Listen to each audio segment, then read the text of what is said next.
Get that out of there. Where is it? Where's the damn footer? There it is. Boop. Hello, everybody. Welcome to Scott Sigler Slices. We're just getting live right now. As usual, if you watch this after the fact, you can zip over to 00:00. And guess what? You don't got to listen to no talky and get right into the story. Oops. That's a little rattly, isn't it? Now, of course, after the story, we then switch over to deep cuts, which will be a separate instance, if you will. I don't know why that's rattling. It's always something with the show, isn't it? It's always something. What up, Brian? How you doing, man? Things pretty chilled tonight. Got a little bit of a horror story to read for you. A little different as far as horror stories go. DRDB, what up? What up? Hopefully everybody's caught up on I Put a Spell on You Part 1. And we're going to finish that sucker off tonight. A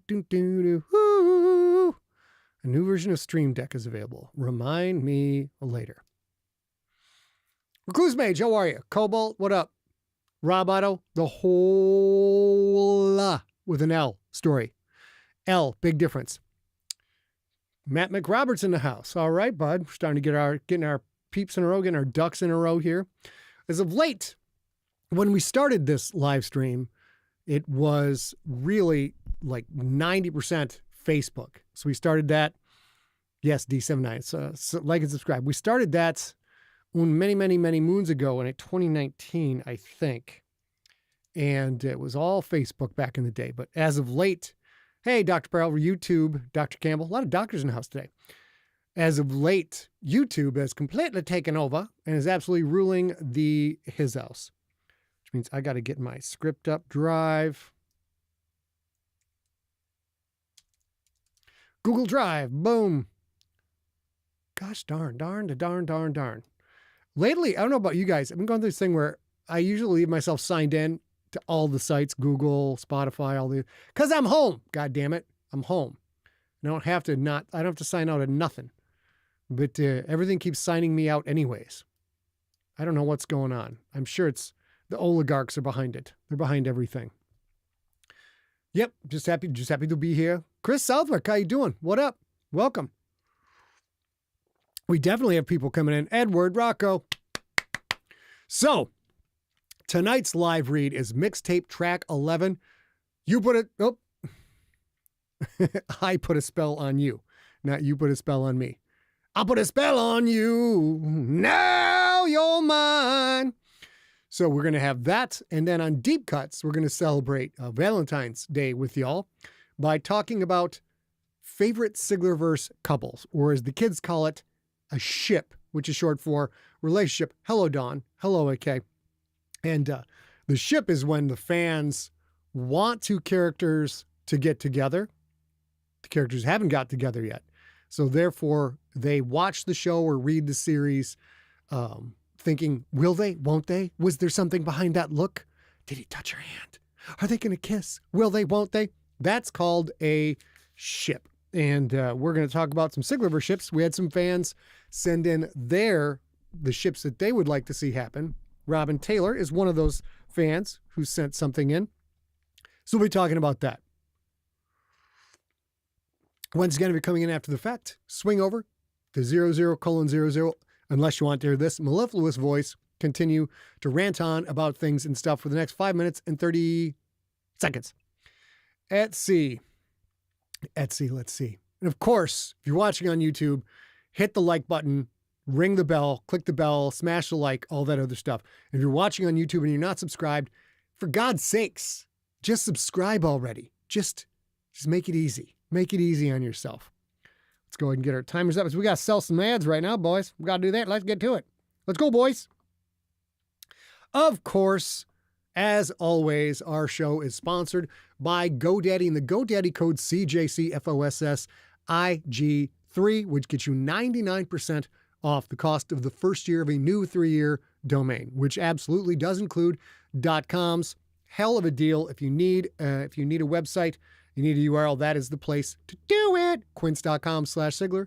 I'm not wearing any Quince clothes now, but in my head, I am. They're fancy, they're soft, they're lovely, really, really good stuff, and they just cut out the middleman. So instead of sending their clothes to Nordstrom's or other place that people buy clothing, they just sell it directly online, give a big ass savings to you. Should really go check that out. Now they're selling all kinds of crazy stuff like champagne and caviar and whatnot. So they're definitely fancy pants, but not at the fancy pants prices. And if you are a small business of any kind that ships anything at all, from letters to packages to boxes to stuff, you definitely want to check out Stamps.com. And if you sign up, use the code Sigler100 because that saves you a bunch. We'll save you up to 90% on USPS postage that you buy through Stamps.com. A and I have been using it for closing in on 20 years now. We've been at GoDaddy advertiser for 20 years. Quinn's only about 2, maybe. But big fans of both. Big fans of all three. We're going to have... I know what we could do. The next deep cuts that we have to come up with a topic for, we will talk about the advertising that A&I turn down on a regular basis. And there's several categories that, us being people who understand what science is, we don't do certain advertisers, we don't do, and a couple other categories. But it'd definitely be a fun conversation because we would be making a whole lot more money on this show if there was 3 particular categories that we would actually take advertisement money to talk about on our show. And we don't, because no, it's not how it works here. We like to think we have a little thing called integrity. That's what we like to have. Kim Hansen in the house. How are you? Cobalt magnificent. Yeah, we actually A and I had lunch, fancy lunch with Dr. Abby Perros in the chat room right now. Dr. Daniel Baker, PhD, although he's married to Dr. Perros, he was not invited. He just was not invited. You know what? If you can get that ticket to that rare event, you can cut to the front of the line, you want to do that. Dr. Daniel Baker, PhD, this time, sadly, it didn't work out. But I'm sure next time it will be great. D79 says, sell magic goo. D79, no extended size on Quince. I did not know that. I'm a tiny human being. Everything fits me great. But that is my tiny human being privilege. It used to suck to be a tiny human being when I was a teenager. Now it's great. Yes. Okay. So 2 minutes to go. What else we can talk? Now, remember, everybody watching now, once we finish the fiction read on Mixtape, we have to end the stream, restart the stream. So hang out and be ready for that. It's going to be fun. The ship episode should be pretty good. Rob says, I love it when you call me Go Daddy. Throw your hands in the air if you're a true player. Yes, absolutely. That's, I think Screaming Jay Hawkins probably wrote that back in the day.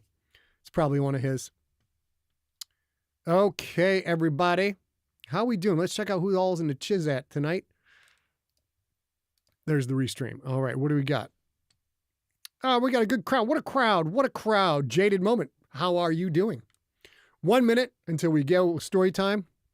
While I'll spend that minute jibber jabbing with y'all, making sure we've got everything good to go. Mixtape track 11. Because the goal of this is to start immediately at 00:00. So we're going to go and do our audio too. No, sir. Boom, record. Testing our recording 52 seconds ago. Yes, we are getting waveform. Everything looks great. Hello, Lotus Feather. How you doing? Good to see you. Oh my gosh, we got some new people coming. I love when we get new people coming in. It's wonderful, wonderful. We're happy to have you. And teleprompter. All right, y'all. Oop, that's a little big. That's what he said. Here we go. It's not what I ever say because, tiny. Sorry about the slurping. All right, ladies and gentlemen, I see we got 20 seconds till we get to go. So we're going to go ahead and go to main. Leave that timer up. Hey, Patrick Jones, how you doing? And we're going to go ahead and get ready to rumble. Let's get the mixtape lower third up there. And party time. Let's get rid of the clock. All right, ladies and germs, here we go. We are recording. We've got sound. let's get into it.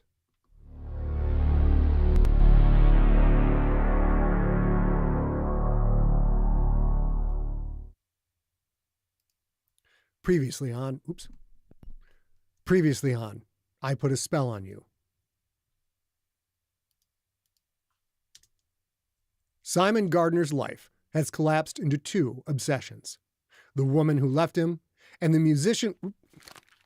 Let's do that over again for the video. Sorry. Forgot about my big noggin.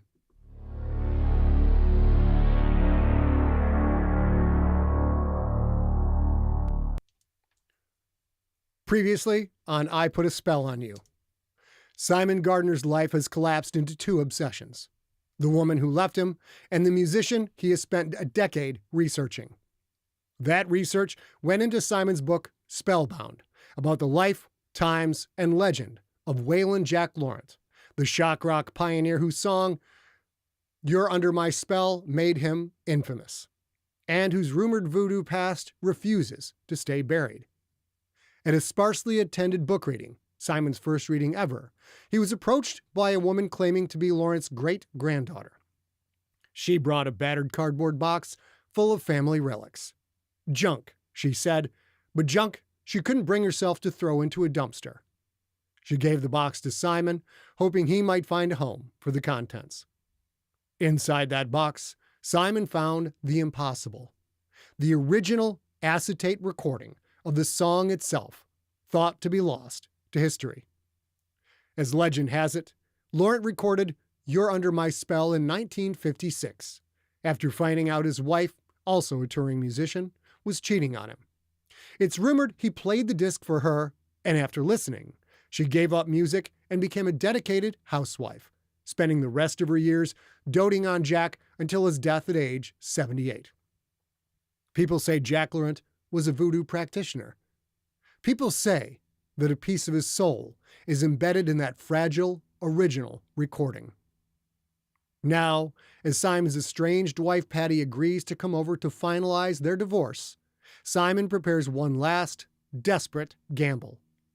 Believing that if Wailin Jack Laurent's legend is true, the record might still have the power to bind a broken love back together once again.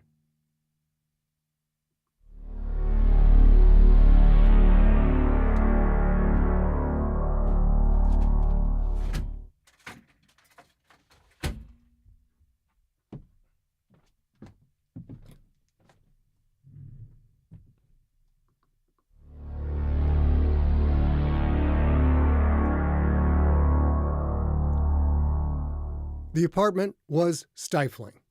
The AC was down again. He couldn't afford to have it fixed. Of course, it had to be a sweltering night. Of course. Simon had a stand-up fan on the fire escape, whirring away, but the air blowing in from the outside was only a few degrees colder than what was in the apartment. 3 potted plants sat on the fire escape. 2 were dying. 1 was already dead. Patty would not be happy about that. She'd been the one who took care of them. Simon forgot to water them more often than not. He hadn't played the record yet. He wanted to so badly, but he had to wait. Because Patty was on her way. He couldn't risk playing the disc.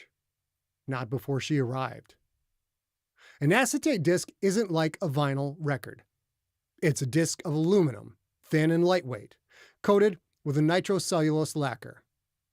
That was the standard from the 1940s through the 1960s.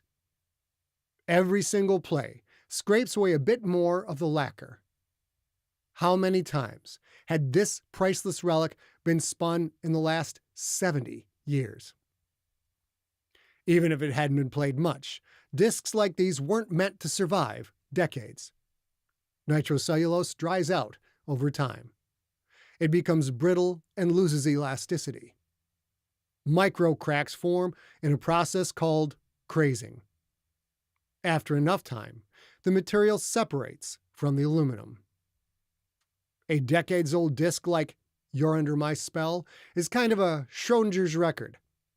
It might not play at all, it might play fine, or it might be destroyed the moment the stylus hits the groove. The very real possibility was that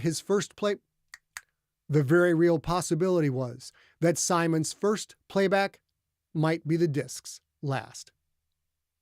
If the nitrocellulose, brittle after all these years, fragile from heat cycles, humidity, cigarette smoke, broke down, the act of playing it might destroy it.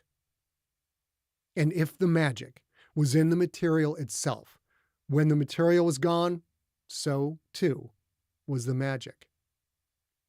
Most of the box's contents were garbage. Disintegrating paper, stuff that could not be salvaged. He'd taken the best items and put them on his shelves besides the other Wailin Jack Laurent treasures he'd collected over the years. Framed pictures, ticket stubs, concert handbills and show posters.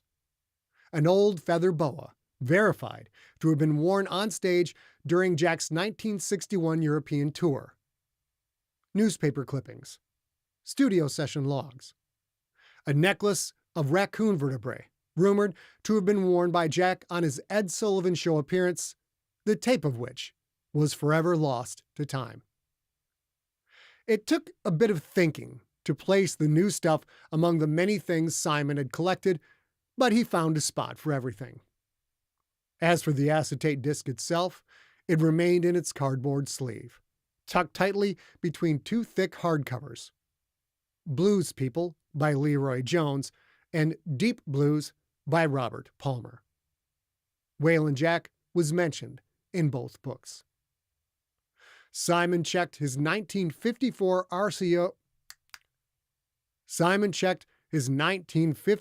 RCA Victor Victrola Model 5EM23, one of his prized possessions. It rested on a side table near the shelves. The portable suitcase model record player was in excellent condition. Excellent because he had had it professionally restored. While Simon couldn't confirm it, the man he had bought it from swore it had belonged to his father, who bought it off of Marvin Laurent. There was a strong implication that Marvin's father, Wailin Jack, had once owned it, which made the record player priceless as far as Simon was concerned. He glanced at the coffee table in front of the couch. The divorce papers lay there, a wood-pulp guillotine blade that would forever sever his marriage. If he signed them. No, if Patty insisted he sign them. Maybe she wouldn't. Was he really going to try to use magic to save their love? Yes. Because as atrocious as it was, as unlikely as it was, magic was his last hope. A knock at the apartment door. Simon looked at it, confused. Was someone else here? No one visited him. This was impossibly bad timing. A second knock. He hurried to the door and looked out the peephole. It was Patty, her shape altered by the fisheye lens. Her distorted, too large face looked sad. Simon flipped back the deadbolt. Simon flipped the deadbolt back and opened the door. "Hey," he said. "Why didn't you come in? You have a key." Patty's face looked normal now, but the sadness remained. Sweat sheened her forehead and cheeks. "No, I don't, Simon. I left it with you, remember?" He did remember. He'd asked her to keep it. She had refused. "Oh," Simon said. "Oh, please, come in." She did, shrugging off a jean jacket that looked new. Was it a gift from Connor? "Jesus," she said. "It's hotter in here than outside. Is the AC broken again? Simon shut the door. Yeah. He locked the deadbolt. You know how it is. Stupid thing always breaks down. She looked beautiful. New haircut. Shorter than before. Blonde highlights. Those were new as well. You look great, Simon said. Patty smiled slightly. Even that much looked forced. How did your reading go? The reading that she hadn't come to. His life's work, and she couldn't be bothered to show up. Awesome, Simon said. We sold out. 100 copies. Packed house of music fans. It was fantastic. It was like a concert, really. My own brand of rock and roll. Why had he said 100? Had he already told her he'd only brought 50? He couldn't remember. That's great, Patty said. I'm happy for you. Sorry I couldn't make it. It's just that, well, you know, I feel like I lost so much. She gestured to the shelves. To all of that. To him. Simon saw the shelves as if for the first time, as if he was a visitor in his own home. Recessed shelves from back in the day, when they knew how to build buildings that lasted. Floor to ceiling, 5 feet wide. 6 shelves, all packed to bursting with hardcovers and paperbacks, scrapbooks, photos, mementos, keepsake boxes. Paraphernalia of Wailin Jack Laurent's life and work. Framed photos and concert posters on the walls. On all the walls. One picture of his and Patty's wedding day, another of them at the beach, and that was it. The rest were Wailin Jack. Simon had accumulated all of it slowly over the course of the years.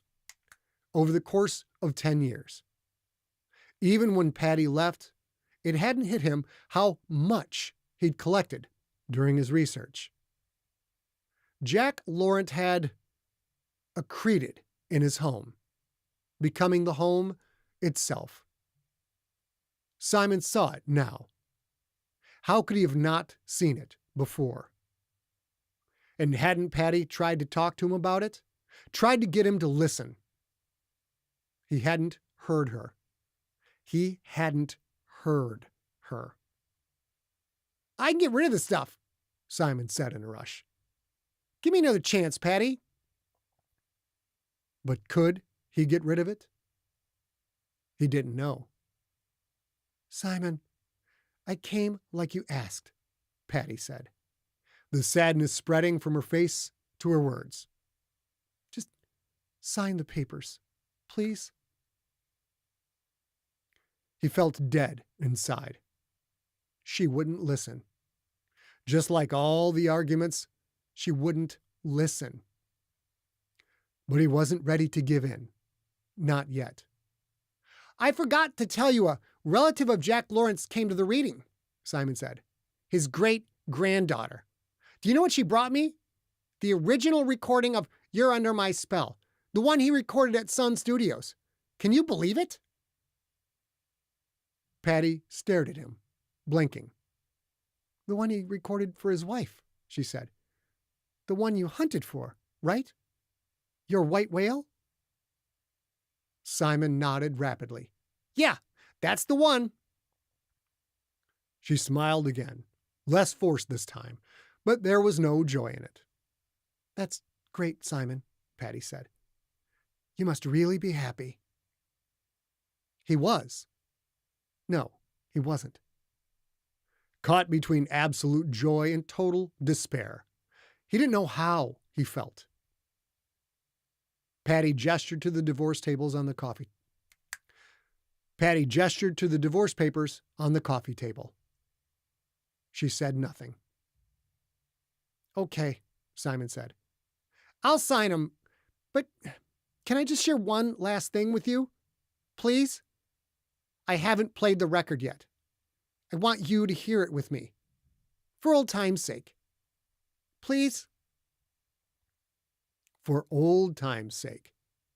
Did that sound as pathetic to her as it did to him? Patty sighed. She looked on the edge of tears. More crying. Why did everything he did or didn't do seem to make her cry? I know what that record means to you, she said, her words a whisper. But after you play it, you sign. You gotta promise me, Simon. I can't take much more. You sign, and I leave. That's the deal. He didn't feel dead inside. He felt nothing. What was he without her? How had he survived all these months without her? The book. That was how. Focusing on the details, editing the manuscripts, putting all he was into the work because he didn't dare to not work, didn't dare think about a life without Patty. It finally hit home. She was leaving forever. Unless the record had magic. Okay, he said. I promise. And thank you, Patty. He walked to the bookshelves, moving around the end table, and removed the cardboard sleeve from between the books. The fan's air hit him full on, a brief wash of relief against the heat. Simon turned. Carefully, he removed the relic from the cardboard and placed it on the old record player. He turned the record player on. Carefully, ever so carefully, he lowered the stylus onto the disc.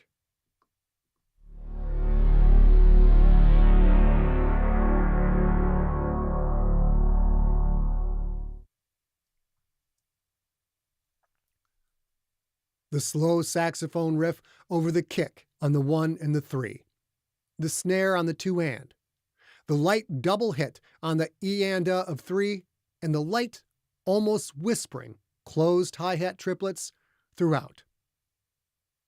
You're under my spell. You belong to me. I know what you did. I ain't blind. I can see. The awful sound of a poorly preserved, 70-year-old, hiss and crackle-filled song couldn't hide the power of Wailin Jack's voice. So resonant, even with the awful recording. So deep. As some critics had said back in the early 60s, deeper than the pits of hell. It was a voice from the past, a voice that had developed and flourished long before Simon or Patty were born. No more of you with all the others. No more of you working under the covers. It was a short song, even for the 50s. 2 minutes, 24 seconds long. Simon watched Patty. She stood there, staring at the antique suitcase record player, watching the disc spin. You're under my spell, and forever you follow me. Your need to be with me. You're under my spell. Patty's mouth parted slightly. She blinked slowly. She looked like she had looked years ago, when she'd first fallen in love with him. Jack's song reached its strange middle section, which was more babbling and screaming than singing, and yet you could make out what he said through the growls and the grunts. You love me. You follow me. You love me, you love me, you love me. Mine, now and forever. It was transcendent. There was something to the original disc. Simon could feel it in a way he had never felt from the subsequent recordings. Emotions thundered inside of him. Love for Patty, his desperation to keep her, but also something else. His love for Wailin Jack Laurent. You follow me, now and forever. You're mine, now and forever. I am your purpose. I am your reason. You're under my spell, now and forever. Simon's obsession with the singer. These past 10 years, had he felt this?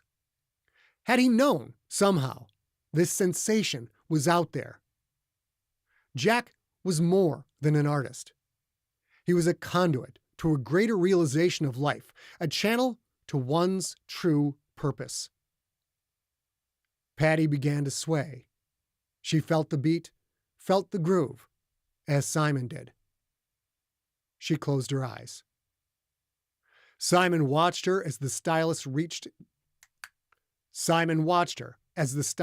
neared the end, and Jack's final repeated words faded out. Now and forever, you follow me, you're under my spell. That lyric, now and forever. Something about it resonated with a tumult of emotions and sensations coursing through Simon. A memory. That lyric. Something from Jack's history. But what was it? The stylus reached the center and started skipping before Simon realized the song was over. He had closed his eyes, too. He hurried to the turntable, lifted the stylus, and put it back in the cradle. The disc kept spinning. Black powder coated the surface like dust, forming a small ring on the tan record player just outside the disc's diameter. Crumbled, powdered acetate. Would the disc ever play again?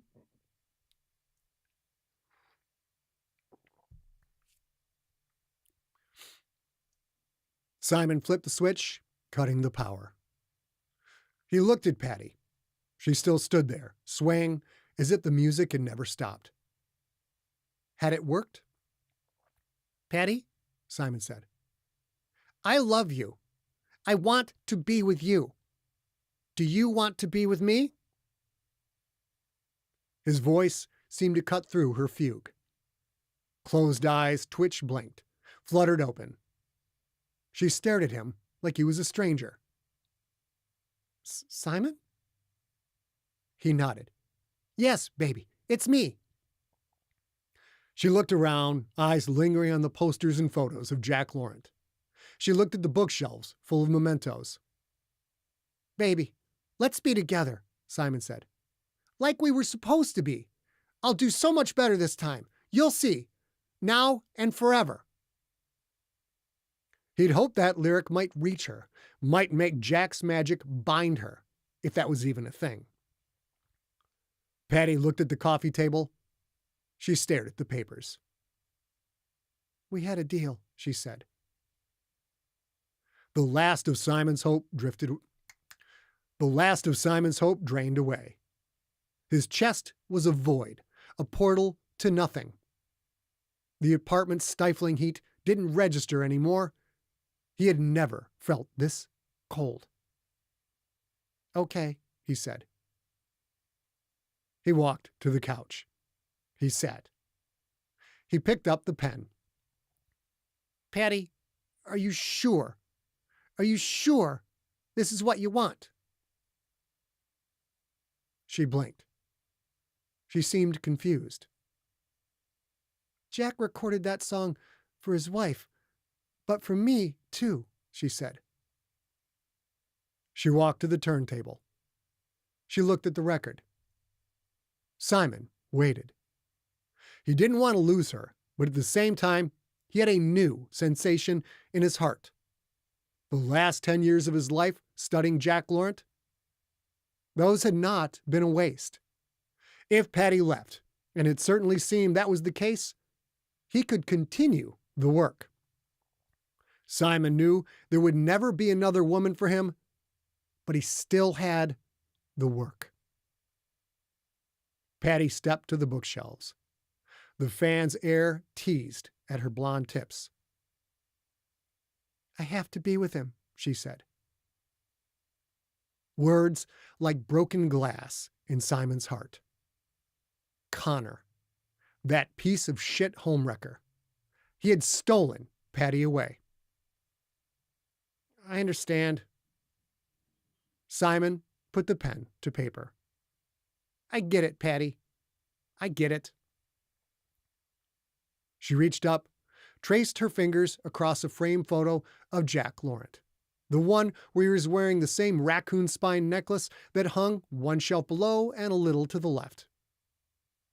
He's gone, she said. I have to be with him, but he's gone. Simon set the pen back on the table. Connor is gone? Did he leave you? If Connor had left, there was still a chance. Not Connor. Patty turned and looked at Simon. Don't be stupid. Jack. Jack's gone. I can't live without Jack. I have to follow him. Now and forever. Now and forever. The splinter of memory crystallized. Evelyn Baptiste, Jack's wife. She'd retired from performing after Jack played the song for her. She had doted on Jack. She was rarely seen in public. She mostly stayed at their home when he toured. She gave birth to 3 children. When Jack got old, when Jack got feeble, she took care of him. Up until he died. And after he died, the next day, if Simon remembered correctly, she committed suicide. Evelyn Wildfire Baptiste ate a bullet. Before she pulled the trigger, she had written a suicide note, a note with just 3 words. Now and forever. He's gone, Patty said. She turned to face the open window. The coldness gripping Simon released in an instant. The heat of the apartment suffused him. Surging anxiety at putting the pieces together flooded his body with a desperate urgency. He came off the couch and rushed at Patty, but she was already running to the window, climbing through it onto the fire escape. She swung a leg over the thin metal rail. Simon lunged through the window and grabbed for her shirt. His fingers grabbed the cotton, held it for an instant, before her weight pulled the fabric free. Patty went over. Simon scrambled through the window, knowing it was too late, unable to stop himself. He heard her hit the concrete 10 stories below. He looked over the railing, over and down, not wanting to look, knowing what he'd see, having to do it anyway. His wife, the love of his life, lay unmoving on the sidewalk, her broken form lit up by streetlights. Somewhere down there, he heard someone yelling. For help, maybe. For an ambulance, maybe. For the police, maybe. Simon stared down. And forever you follow me. The day after Jack Laurent died, his wife took her own life at the age of 76. Simon had forgotten about that because, and he despised himself for missing it, for being 2 seconds too slow to realize, Evelyn was nothing more than a supporting character in Jack Laurent's life. Jack was the star. Jack was the voice and the vision. Jack's magic made Evelyn follow him even into death. That magic forced Patty to do the same. Simon's efforts to keep his wife had killed her. He had killed her. Now and forever. Simon's love for Jack Laurent suddenly shifted, twisted, warped. Jack was gone. The song. The song wasn't playing any longer, but it didn't have to. The song was inside Simon. Inside him, now and forever. You follow me. He would. He would follow Wailin Jack Laurent because he had to. A voice deeper than hell itself resonating in his bones, Simon Gardner swung one leg over the rail.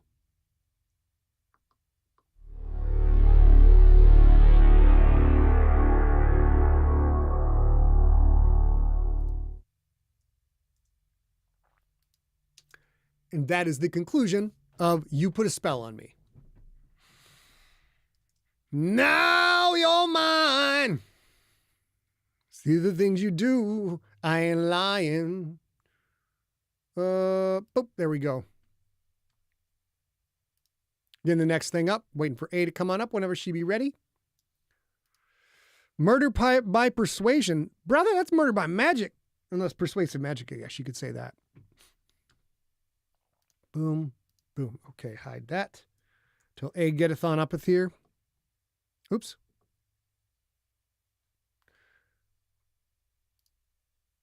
Party. I'm messing stuff up. All right, we got the chat going. Now I can get in there with y'all and see what you guys thought.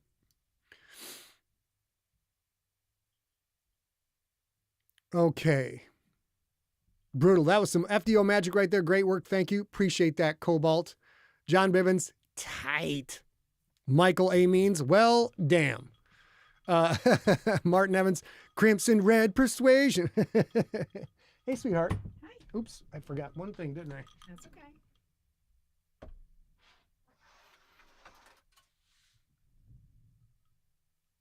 You got room? Mm-hmm. Okay.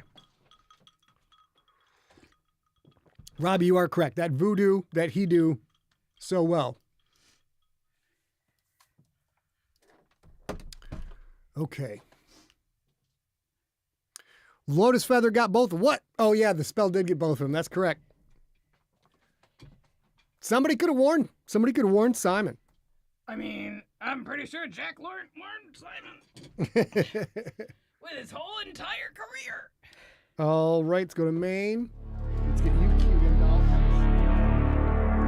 Hello, pals. Cuddle up on me here a little bit. Okie doke, I can't really hear myself. Oh. Or something. I'm You not can't really hear sure yourself, which. huh? Oh, Or I see. something. I know the problem. And or other things, who knows? God damn it, your mic was on the whole time. Here, The First whole of all- damn time. talk to me a little bit. I'm talking to you a little bit. That's a lot better for me. I don't know how it is for you. Hey, Cobalt, nice to see you out there. I'm not picking you up at all, girl. Give me a second. David, hold that thought. Baby, sure. Talk a little bit, babe. A be sure, I'll be sure, maybe. My Oh, that's mic's cute. On. Is There my we go. cue done? Is my mic on? All the things. Okay, hold on one sec. Uh-oh. Just need a little more audio. Down here.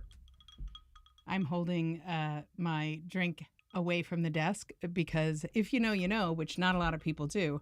But if I'm in this office and I have brought something to drink and I leave it on Scott's desk, somehow an electronic thing gets fucked up, and it's always my fault. Gonna have a meltdown. Okay, talk now, sweet pea. Is that any better? Can you hear yourself? I can hear myself fine. I'm a little bit quiet. I'm just making sure I can everybody fix that else for can you. hear me.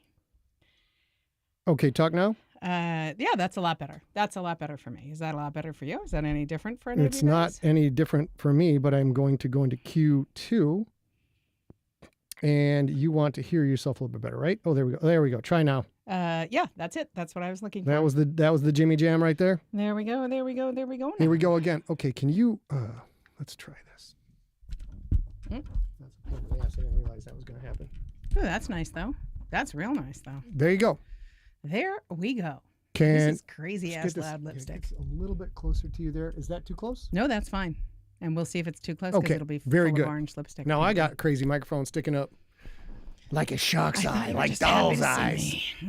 Well, these are terrible. Okay, let's get a chat up so you can see that. And I think we have to switch to a different cast. Yeah. Yeah, we're gonna do that in a second. What the fuck happened?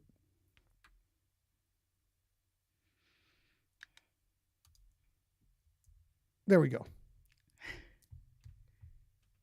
Okay. Now let's check real quick. Ooh. Hey, Jason Reed. Everybody can hear A-okay? Everybody can hear me At okay? least Jason heard me. I'm checking back. Guys, let me know if you can hear A-okay before we switch on over. Okay. Liquid electronics, that'll be okay. Yeah. Science Yeah, points are not okay. It's worked out great for us. Worked out very, very poorly for me in the past. I got to go back to Q outputs here. Many pasts. Now I can't hear you very well. Thanks, Dan Baker. I feel like it might be a little loud on this camera, but that's okay. Is it too loud to you, sweetheart? No, the lipstick. Oh, yeah. Okay, good. It's a different thing. Everybody can hear Everybody okay? says A-okay, yeah. Let me bring you down a little bit. Shoot. Very complicated, people. It's very complicated. Q1. I brought you up Q1. That's why. You need Q. Kind of confused. Q2. You can hear yourself okay, though, hon? I can hear myself fine. Great.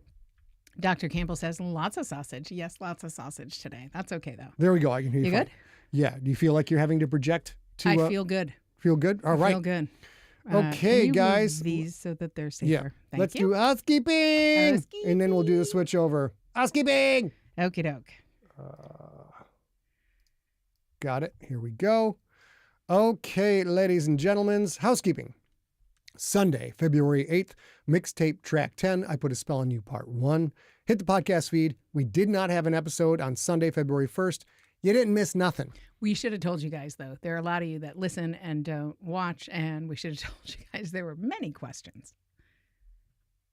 Oh, we're talking about something else. So let me do the next part of housekeeping. I just told that. You go do that. That's on perfect. Tuesday, February 10th, Deep Cuts episode 84, which was early reviews, us reading early reviews and doing a giveaway for Crypt Void Strike that went into the podcast feed yesterday, very early yesterday morning. I'm going to bring your Q mix down a little bit because you're talking a little quiet, I think is what's going on. Okay. Okay, thanks. Keep going. Tonight, we are sharing some favorite Siglerverse couples. We put the word out that we were asking for you guys to send in couples that you wanted to see, couples that you really appreciated. And we got basically 3 answers. So we're going to talk a little bit about that. We technically got a few more, but they were 3 giant answers and then a couple of other little ones that we will talk about. And then Friday, March 7th is the next Junkie meetup. That is from 4 p.m. to 4 p.m. to 11 p.m. Pacific time. Our good friend and collaborator, Steve Rickeberg, hosts a live stream on Zoom, on Discord, where you guys can hang out and chat. I often join. I didn't join this last time, although I really wanted to, but I probably will be there on March 7th. Okay, taking a look at our levels. Looks pretty good. You're actually a little louder than me now. Okie doke. Yeah. The only thing we have left is if you have any questions for EmptySat, for Scott, or for me, please email those at info@EmptySat. That is the best way to get in touch with us. Great job. Thanks for backing me up on that one. Sure. I appreciate it. All right. So that's all of it. We got it done. All right, ladies and gentlemen, we are now going to roll into their deep cuts. So as usual, we have to try and get us queued up here. Okay. We normally switch to the other chairs is the thing. Oh, that's what we do. Yeah. I forgot about that. All right, can we're do that going to while do you're that. switching over We're going if to do you that. want. We switch over. We'll be back in like 60 to 120 seconds. Back in just a sec. Housekeeping. Can I go? Yeah. Okay. Yeah, I got to find. Also, we might replace these ring lights because that one's starting to. Well, we just did replace them, babe. We just bought new ones. Okay, then there's. Okay, back in a sec, guys.